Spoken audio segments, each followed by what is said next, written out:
All right, Tristan, we just talked about the Seahawks a little bit, but let's talk about the actual game that they played today. A pretty successful game, beating the Falcons 34-14. It seems like a blowout. I felt like the game looked a little bit closer than that. I know that sounds weird, but I think it was just a couple of crucial errors by Kirk Cousins and the Falcons team that kind of led them down this path. Because Bijan looked great this game. He actually looked like he could play football. Right. And I know fantasy owners of Bijan, you're probably happy today, even though the Falcons lost. With this loss, though, did the Falcons get exposed as frauds, or do you still believe in them? I think they did kind of get exposed, but I don't know if I would say completely as frauds. It's just kind of who I thought they were. I thought they were a team that could be competitive, might win their division, and disappoint in the playoffs. They're limited. Absolutely, they're limited because when Kirk Cousins has a bad game, as he did today, 24 for 35, 232 yards, a touchdown, the 2 picks, and then I think he got strip sacked as well, if I'm not making that up. He did. You're right. They struggle. So I think strip sack for a touchdown. A touchdown. Yeah, absolutely. So without the turnovers, this game is a little bit more manageable. I think they had 3 turnovers in Seattle, and Seattle had none. We know Seattle's good when they can protect Geno. I mean, when they can give Geno time and he can stand back there and deliver, he can tear you up. I mean, he was on fire today. He was absolutely fantastic. 18 for 28, 207 yards, 2 touchdowns. Kenneth Walker had himself a day.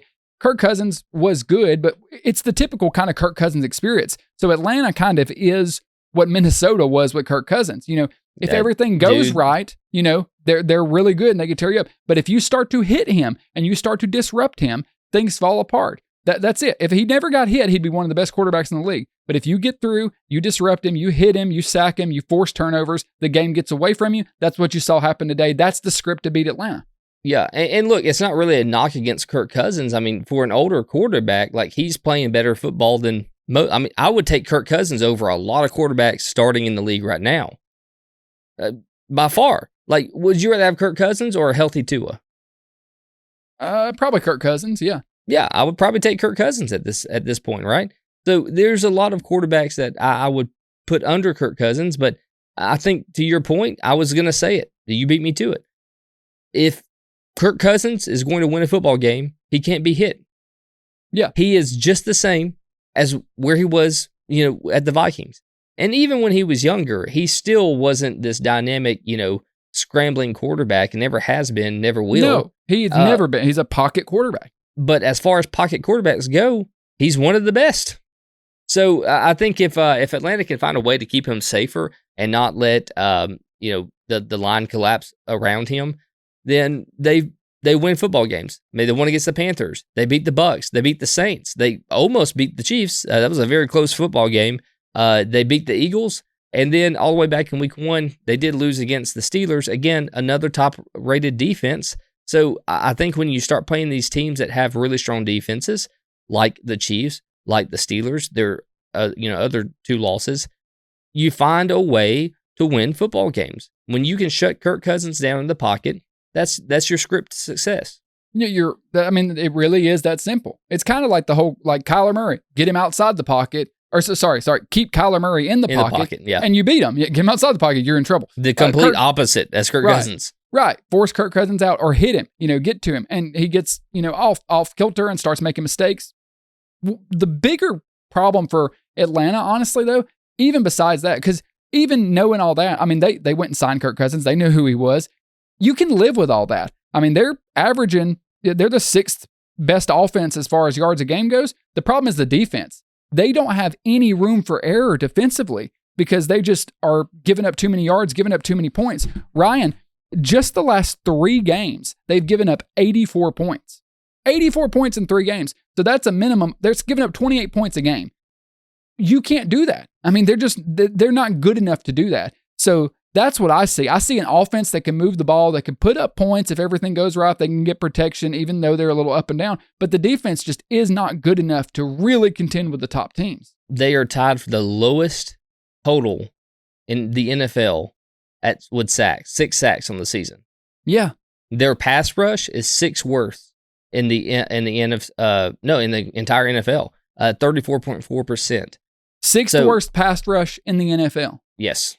Well, hey, that's something we talked about going back all the way to the draft when they drafted Penix. Maybe that'll end up working out. We were like, why not go take a Dallas Turner, take an edge rusher? They went and traded for Judon from New England, but let's be honest, he hasn't looked how they hoped he would, how I thought he would. Judon, he kind of looks like a shell of himself. They struggle to get pressure. That's the number one thing. I talked about them giving up points, but it kind of boils down to that. Secondary's all right. They just can't get pressure on opposing quarterbacks.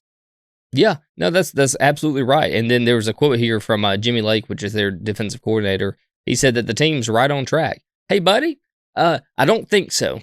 Those tracks are rusted.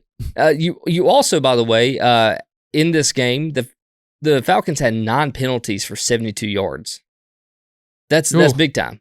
How do you win football games when you've given up almost 100 yards in penalties? You don't. It goes back to kind of where we've talked about some other teams. There are teams like the Atlanta, they're good, but they just don't have a lot of wiggle room. When you start having mistakes and turnovers, and you don't have a great units on both sides of the ball that overcome that.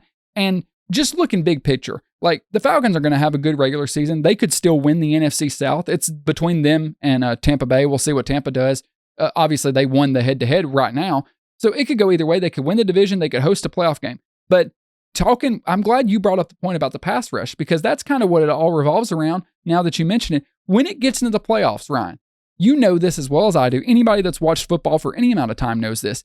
You have to have a pass rush to win playoff games. It doesn't have to be elite, but if you cannot get in there and affect the quarterback on big downs and when you've got to have it in those big moments, you won't win in the playoffs. That's where this season's going. Falcons will get in the playoffs, and they're not going to be able to get pressure, get sacks, force turnovers, and it'll end up forcing their exit. So they're a good team, but they are a flawed team. Frauds might be a step too far, but very flawed.